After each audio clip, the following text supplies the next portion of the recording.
Welcome to the Encounter Faith Podcast. My name is Ross, and I'm so glad that you're joining us. Today, I'm going to give you part 2 of my conversation with Pastor Tara Beth, all about relationships. Here at Good Shepherd, we're in this series called Mixtape, where we are talking about relationships from all different sides. And today, Pastor Tara Beth and I are going to talk about how the role of men, how the role of women, what impacts a marriage. We're just going to talk about how men and women operate in the world together. What it means to lead, but not lead from a place of authority, lead from a place of mutual submission. I'm so excited for you guys to hear just the different practical parts that come out of this conversation. So here's part 2 of my conversation. If you missed part 1, please go back and listen. But let's get started. Here's Pastor Tara Beth Leach. A complementarian framework would say that, it is the men needs to lead the home spiritually. Right. And that's, I just think about even too, like so many, I remember years ago, like just people would say this bogus statistic that was never really a statistic. And it was something like, if you can reach the male in the household first, you'll win over the rest of the family. Oh, wow. And I don't remember like what the stat was specifically, but that was something that just so many churches embrace. Like, oh, we have to reach the male first, because if we reach them, then we'll reach the rest of the family because they're the leader of the household. That later was debunked and found that actually that's not the case. That if you reach, it's pretty much every other place says that's the opposite. Yeah, it's the opposite. Yeah, but we're giving our listeners so many different like Barna articles to scroll down now. Yeah, right. And so complementarians will say that men need to make the decisions. They need to lead the house spiritually. They are, the buck stops with them. Sure. Okay. Egalitarians would say, actually, we believe that men and women are to lead one another as Christ leads them, that they are to submit to one another. And so when it comes to my marriage with Jeff, it looks like sometimes he's leading and sometimes I'm leading. Sure. Sometimes he's making the decisions and sometimes I'm making the decisions. But egalitarian theology would also say, but never in a top-down way. Yeah. But in more of a coming alongside of mutually submissive way. It's almost like instead of, one person saying, well, it's going to be this way and the other person following, it's almost like the couple facing towards one another saying, you first. No, you first. No, you first. And they're arguing with one another about who's first, who's putting one another first. I think I've seen you and Jeff have that exact argument before. Yeah. No, you hang up first. No, you hang up first. And one of the things that's so beautiful about this is this idea that men are to be the spiritual leaders of the household puts a whole lot of pressure on men and has for generations. Sure. A lot of pressure. And because I've been in these complementarian settings and women will just be so frustrated. I just need my husband to take charge and lead this house spiritually. Because they were told that that's what their husbands have to do, and bless these poor men. Like, it's not all shouldered on them. Sure. It is a shared privilege that we have. It is a shared calling that we have to lead one another and to lead our children spiritually. Amen. Yes, do our children need to see their fathers leading? Oh, yeah. And they need to see their mothers leading. Yeah. Do they need to see their mothers submitting to their husbands? For sure. But also, do they need to see their fathers submitting to their wives? Yes. Why? Because this is exactly what we see Jesus do. We see Jesus submit to the church to the point of death. Yeah. We draw on this just beautiful mutual submissive framework from Philippians chapter 2, when Paul gives this beautiful hymn of submission from Jesus, who it says that he did not, that he took on the form of a servant by becoming human to the point of death, right? Obedient to death. Obedient to death. Yeah. He was obedient to death. Why? Because he was submissive to the Father and submissive to the church.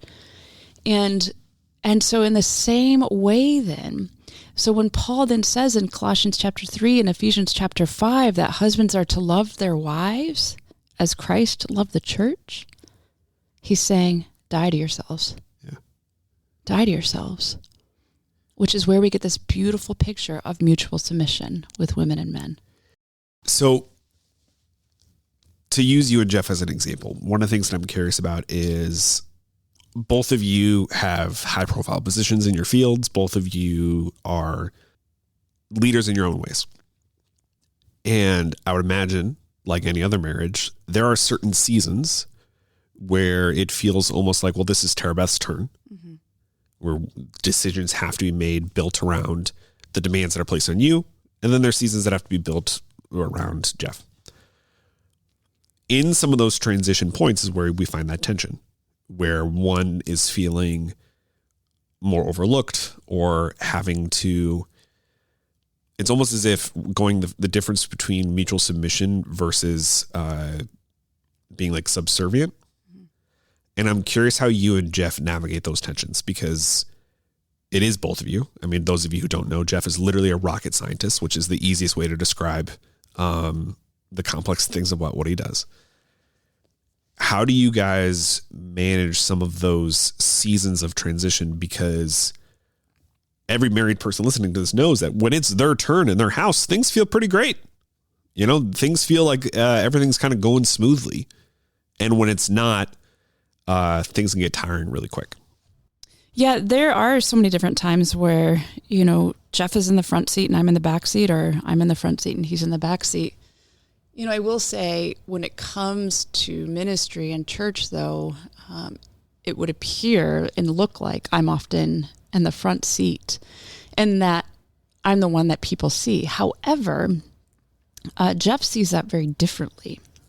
He sees it as part of his calling for the church and part of his Christian duty to support me. In fact, he writes about this, and I would love to read an excerpt. He writes a little bit about this. I published a book called Emboldened years ago, and we talk a little bit about marriage and family. And I'm sorry, the only person who's worse at promoting themselves than you is Ryan Hammer. Jeff writes about this, dear listener, in one of Tara Beth's books, Emboldened, which you should get. Yeah, okay, so bear with me. It's a few sentences, but it's worth it. So just listen in. In the years before I met Tara Beth, I never really formalized in my mind what it would look like to be married. Sure, I had disparate thoughts and ideas, but never really a cohesive picture. But maybe that worked out to my advantage, because it most certainly would not have been the spouse of a senior pastor. While it's true that many of the situations and issues we face are unique to swapped, he puts in quotations, gender roles, many are not. It should be of no surprise then that one way to embolden Tara Beth is to keep her balanced. Many pastors struggle with balancing time for family regardless of gender. I think that is something important to remember. The burden and call for women can just tug as strong as many for men. That is why we talk about opportunities and obligations and consider the impact to the family. Sometimes the way we maintain balance results in slightly crazy plans of carting around the boys for military time meetings with mommy as she goes from one meeting to another, but it's worth it. It could be easy to become resentful and wish my wife just had a normal job or stayed at home. But I think then that would be failing on two fronts. You see, I don't view the way I help Tara as simply a spouse supporting the career and aspirations of their partner. Rather, I see it also as living out my identity as a Christian. I think most people know, and Tara Beth would agree, that she has a calling on her life for full-time ministry. It is sensible then to view my support of Tara as a supporting her ministry, but I believe it is really more than that. As her spouse, we are connected, one, in fact, and it would be impractical to think that a calling would only be one-sided. Sure, we have different gifts and edify the body in different ways, but my actions and how I live out my relationship with Tara Beth can greatly impact her ability to impact the kingdom to her fullest. Therefore, emboldening Tara is really no more than being obedient. And although our day-to-day might look a little different than many in the church, that's the life we've been called to live. And so Jeff has always seen it very differently, that it's not necessarily that I'm living out my Christian calling and he's being a helper. And he's being right. Yeah. It's we are very much called together, and he has different gifts than I have. We could not be any more opposite of gifting and skill set. But somehow it's checking in together. It's, constant communication and recognizing that this call that we get to do together as two that have become one, it looks different. Yeah. It's to really tear apart this metaphor. It's not about either of you being in the back seat. It's about one of you being in the driver's seat, one of you being in the passenger seat. Because what is evident in that text from Jeff there is, and by the way, it's the first time I've had him on the podcast. I'll have him back. Is any situation, your wife doesn't have to be a senior pastor in order for that to be applicable to you. That is part of the viewpoint of what it means to be married. Mm-hmm. That my support of Lauren in whatever context is not about me helping her. It's about me living out my full duties as a husband. That's right. I think the way in which you are trying to call folks to operate feels really radical to a lot of people in a way that can be disheartening. What does it look like for folks who are hearing that and recognizing that that's not what their marriage looks like, but it's what they want their marriage to look like? How do we call some folks to some of those higher ideals you're talking about there? Well, I think first of all, are you friends? Yeah. Are you are you friends? And if you're not friends, start there. Friends celebrate each other's wins. Friends show up for one another. Friends want the best for one another. Friends sacrifice for each other. And I think we see, oftentimes, in really close friendships, best friendships, we see that kind of mutual submission, right? Yeah. And how many friendships are there where one is more authoritative than the other, and we think, oh no, I got to be led by my friend. No, friends is one of the I've never most thought about it that way. Mutual picture. And so I think rather than thinking about it as how do we become more egalitarian, how do we become friends? Do we play together? Do we connect with one another? And do we find times to be vulnerable and share our fears, share our dreams, our hopes, share about the bad, scary parts of our day as well as the exciting parts of our day? And are you celebrating one another? Are you for one another? Work on becoming best friends. Date one another. Play together. Check in with one another. Yeah. I think that's just probably the simplest way to think about it. That's great. I think especially in seasons where something as your marriage should feel sure-footed. And anybody who's been married for a long time knows that that's not always the true. And in those seasons, it becomes easy to try to grab onto something that feels out of reach. But in that call to be friends, you're reminding people that that's something that everyone knows how to do. And it's something that the reason you're married to this person in nearly every case is because at one point in your life, you were friends. You actually have a frame of reference to go back to. Yeah. Sticking with this marriage theme, one of the things that I'm curious about is,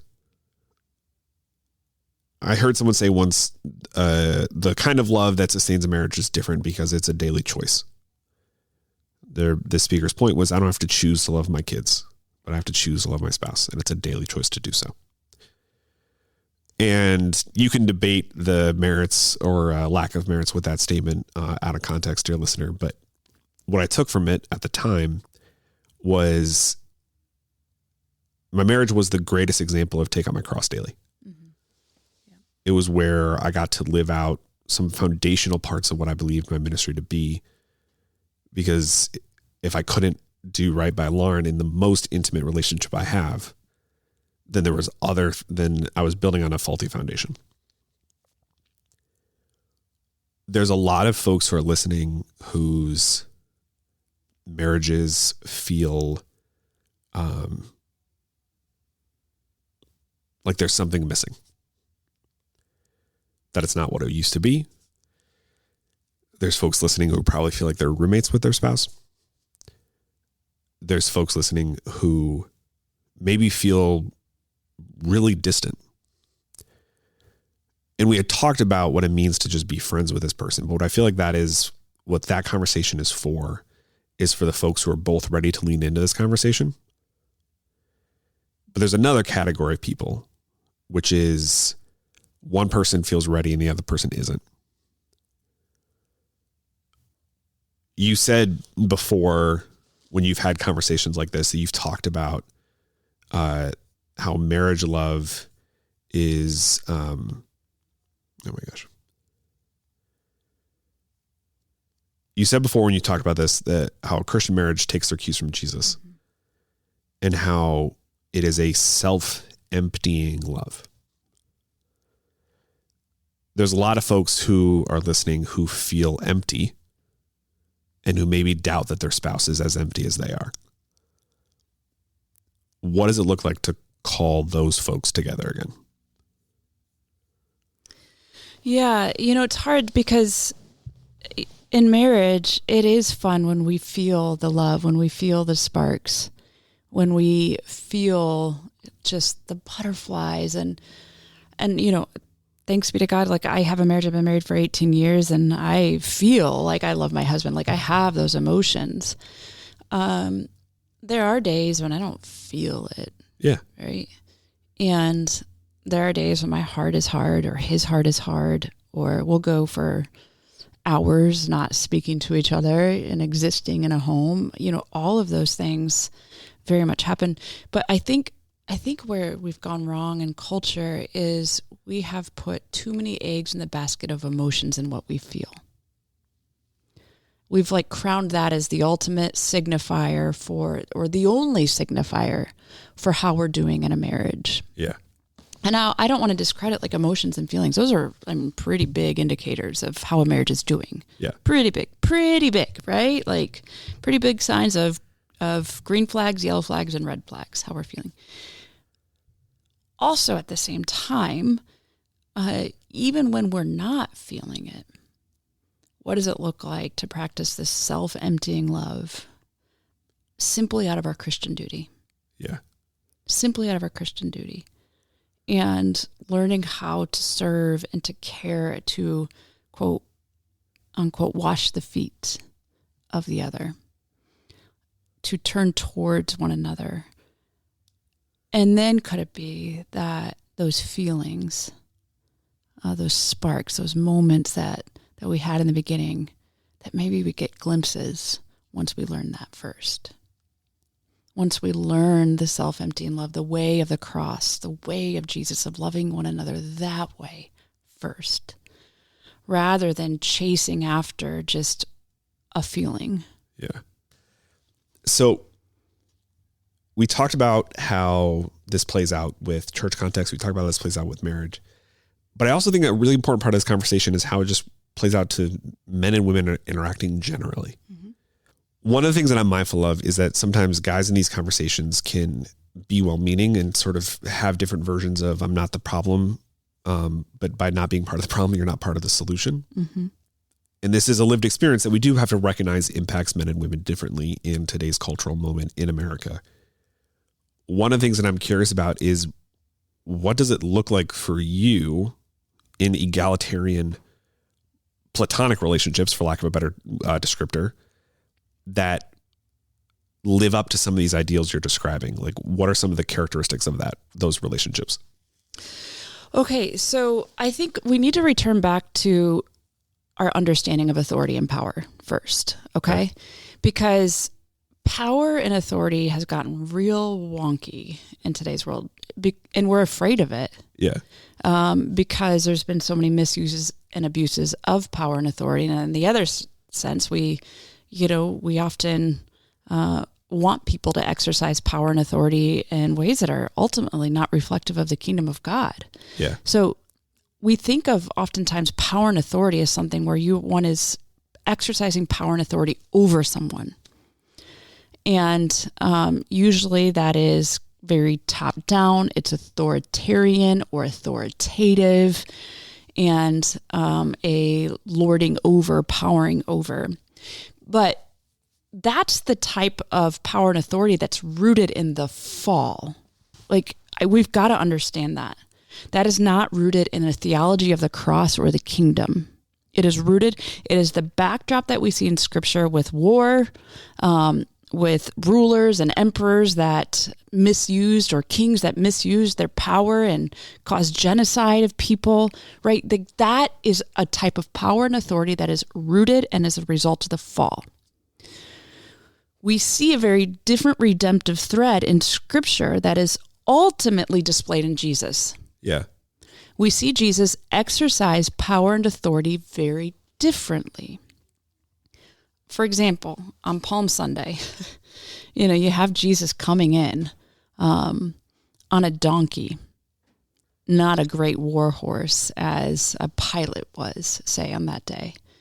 Coming in, on a stallion, with his army and, showing off all of his war conquest. Jesus wasn't that kind of king, but Jesus still had authority, and Jesus still had a lot of power. Another example would be where Jesus shows us power and authority is as Jesus was journeying to the cross, one of the disciples just is outraged and goes and cuts off one of the guard's ears. Yeah. And Jesus doesn't say, no, just let them keep treating us like, doormats. But Jesus actually shows a lot of power and authority in this. And he says, no more of this. And he picks up the man's ear, and he uses his power and authority for life, and he heals the man's ear. And other places where we see people talking about the authority of Jesus, it's not because he was going in and exercising it over people, but he was exercising it under people. He was powering under, and they were drawn to him. It wasn't because he was a commander, a ship captain telling people what to do, but they were drawn to him because of the ways that he used his power to bring about life, because of the ways that he used power to show people the way of love, because of the way that he used power to heal, because of the way that he used power to restore, because of the ways that he used power to reconcile. Jesus has a lot of power and authority. And all too often, when we think about, okay, so how are we going to share power here? We're working off of the framework of powering over. But it really needs to be how are we going to come alongside of one another as women and men, not exercising authority over, but authority under, that I might be for you, that I might be with you, that I might use my gifts to complement yours, and you might use your gifts to complement mine, so that we can come together and work towards the same mission and goal in which God has called us. Yeah. And sometimes it looks like men having very particular roles within the church, and sometimes women might sit in those roles. So, for example, we've had men here at church that are council presidents, and we've had women here that are council presidents. It's whoever is the most maybe gifted person for that time or for that particular season in the church. Sure. And maybe not, I don't even want to say the most gifted, but who's called at that time. Yeah, there's a level of this that comes down to anointing when you think about it in the way you're describing, because I think about some of your relational dynamics here. You are someone who came back to Good Shepherd. You have a ton of friendships, a ton of deep, meaningful relationships. You have people who poured into you, people who were your leaders. And then you step into this senior leader position. And one of the things that I think has been incredibly obvious in the way that you've done that is you have gone through that process of being both someone's friend and senior leader very slowly, very intentionally.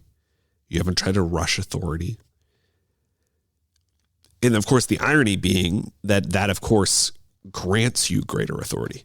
You wind up having a greater sense of buy-in from people about the direction that you feel like God's taking this church.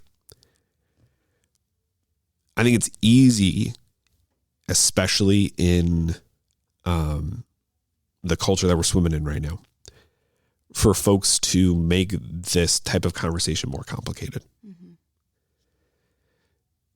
Because I would go as far to say that there's some folks who have a more complementarian view, for lack of a better term, where things are working for them. Yeah, and I think that's wonderful in that some people are just wired in particular ways, and so some households, for example, are wired where maybe the husband in that home does have a very big presence, and it's possible that, in a lot of homes, women, maybe are wired where they do want to be led more often than not. And that's wonderful. Yeah. I think, to speak my own opinion here, I think my concern about where this leads to, it's not about the viewpoint itself, but when you extend that viewpoint, it can create more pitfalls than the pitfalls I see when you extend an egalitarian viewpoint. And when I think about this in the context of friendships or the context of some of the just going about the world, it's one of the things that I really animates me. I heard someone say recently, their members here, they're talking about how their oldest was complaining about how they thought their younger sibling was getting more food on their plate. And I'm going to give them credit for this. They may not be their quote, but they said the only time you should pay attention to the amount of food on someone else's plate is if they don't have enough. Oh. And I love that viewpoint in so many different areas of life. Man, that'll preach. Because so often in these conversations, it's not about men versus women. It's about one side not having enough. And therefore, what are we as a Big C church, all of us, going to do about that?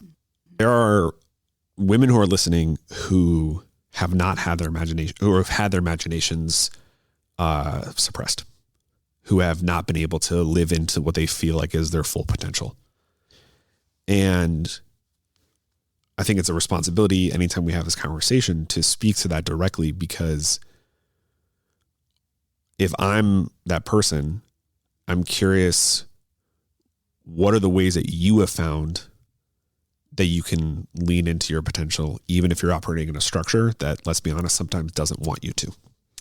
Yeah, well, if they're listening, they come to Good Shepherd. I would imagine that it's, and this is what I love about Good Shepherd so much is it's not even a conversation for us because it's just so embraced here. Yeah. Which is why I've never talked about egalitarian theology, but I was, telling you, Ross, that I talk about this a lot of other places, but never here because I don't have to. But at the same time, this is fun to geek out, but what I often say to women in context who don't have it like we have it here at Good Shepherd is I'll say, read women, listen to women, watch women, read women that, that maybe are leading and writing about leadership.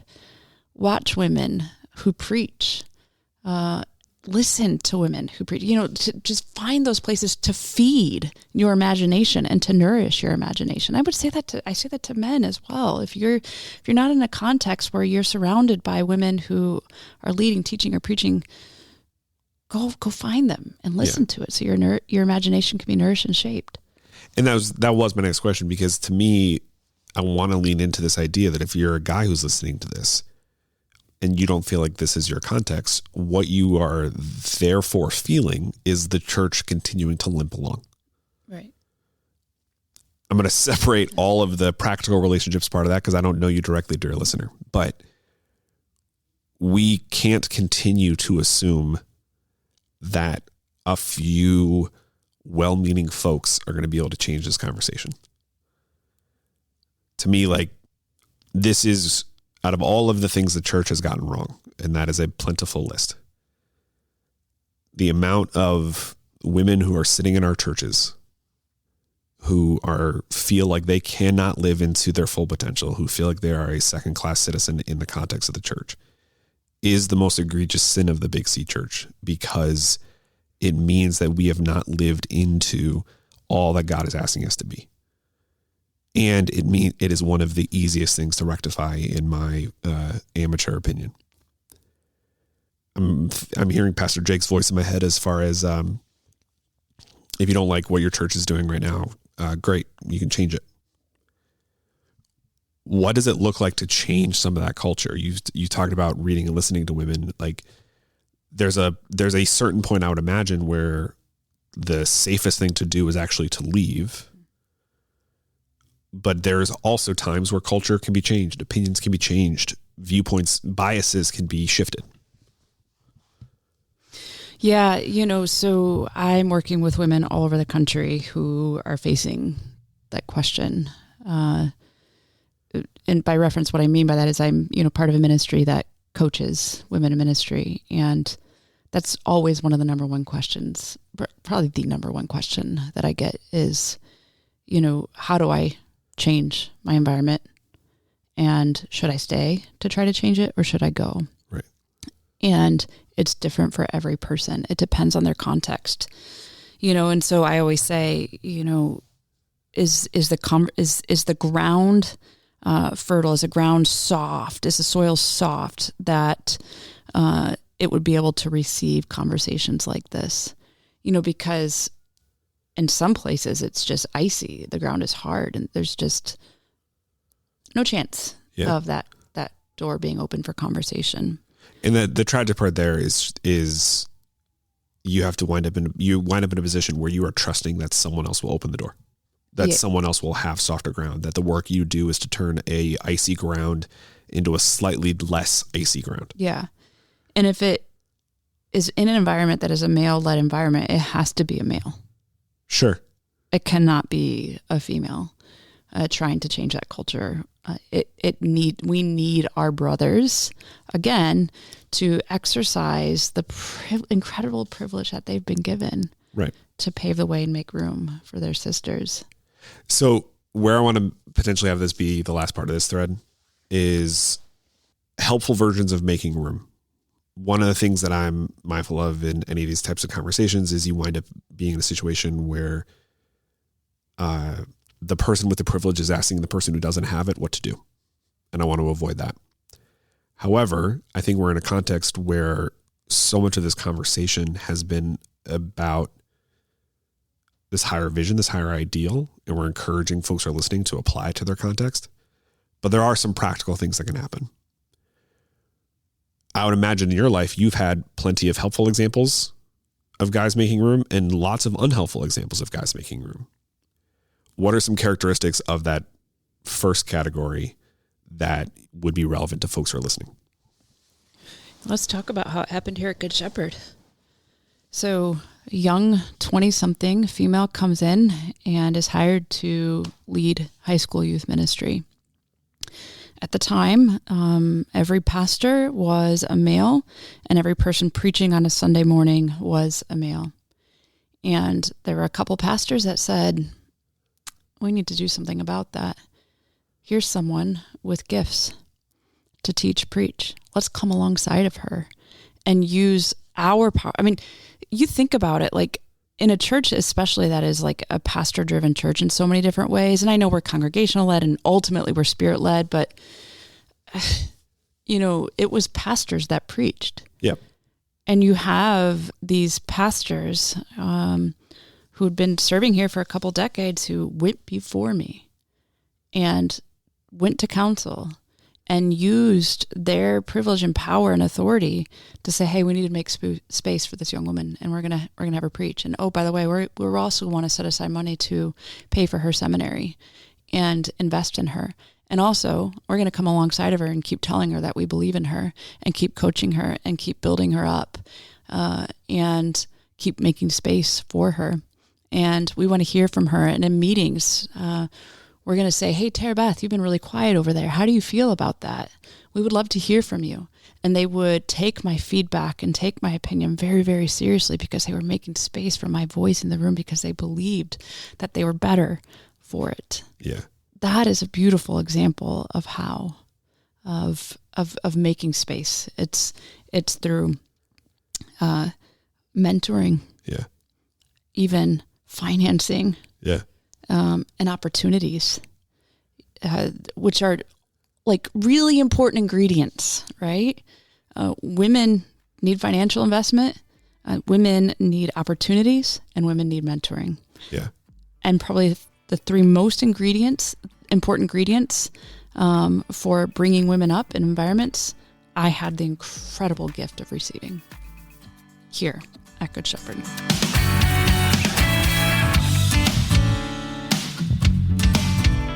Thank you for listening to the Encounter Faith podcast. This podcast is a service of G. Shep Productions from Good Shepherd Lutheran Church in Naperville, Illinois. All rights reserved. If you're in the area, we'd love to meet you on a Sunday morning at our 9 a.m. or 10:45 services. At Good Shepherd, we are inviting everyone to walk together in the calling of Christ for a life of eternal impact. This podcast is produced and hosted by me, Ross Cochran. And our theme song is Wake the Earth by 1111 Worship. Thank you for listening. We'll talk again soon.